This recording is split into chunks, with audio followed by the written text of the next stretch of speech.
This is a carbon arc lamp by Ernst Leitz of Wetzlar in Germany. I don't know a lot about it. I imagine it was probably for some kind of scientific purpose and probably dates at a guess from the 1950s. And the way it works is you've got two carbon electrodes, like big pencils if you like, and one on the top, one down the side here. And inside there's a clockwork mechanism which moves them together. Now, and when you turn the knob and wind the electrodes apart, it winds up a spring in this little mechanism, and there's a break in the mechanism. And when there's not much voltage across the arc, which happens when the arc's very short or when the electrodes are actually shorted together, and then there's not much voltage to energize the coil there, which you may or may not be able to see there over on the left. And that coil takes the brake off the clockwork mechanism and allows it to spin and then pull the two electrodes together. They both move. So the top electrode there moves horizontally. It moves over to the right. The vertical electrode, it moves upwards. And so the brake comes off when there's a high voltage across the electrodes. And when the arc starts and when the arc gets short, then that falls, and then the brake comes on and the mechanism stops winding the electrodes together.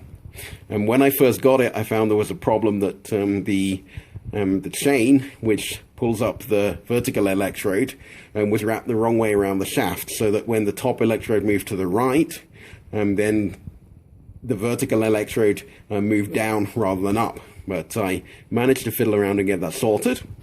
And now I've got it with two modern brazing electrodes in it, and I've got it connected up to a simple transformer welder here. This is actually set to 50 amps, but it's 50 amps with an open circuit voltage of about 53 volts. So I'm hoping it will droop down to the intended voltage and current of the lamp, which is 45 volts and 15 amps. When the arc starts. So if I switch it on, we can hear the clockwork mechanism starting to move inside and see the two electrodes moving together. The only problem I've had so far is that the piece of cable which I used to attach it to the welder didn't like the current and started to melt. Apart from that, it does seem to work. So any moment now the arc's going to start automatically, so I should put my welding helmet on.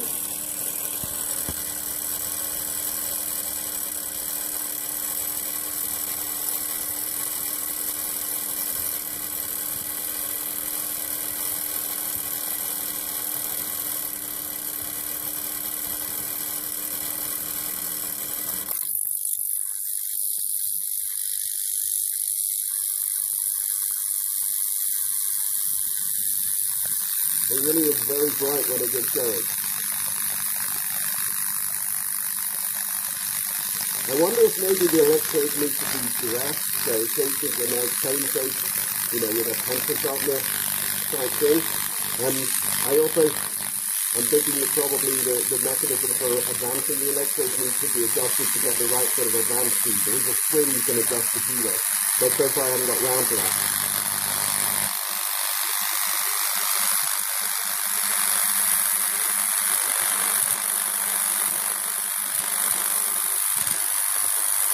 I'm not sure if it's possible to see the clockwork mechanism in there. Now you can see the advancing, which is the arc side, and you can hear that the mechanism stops as soon as the arc started again.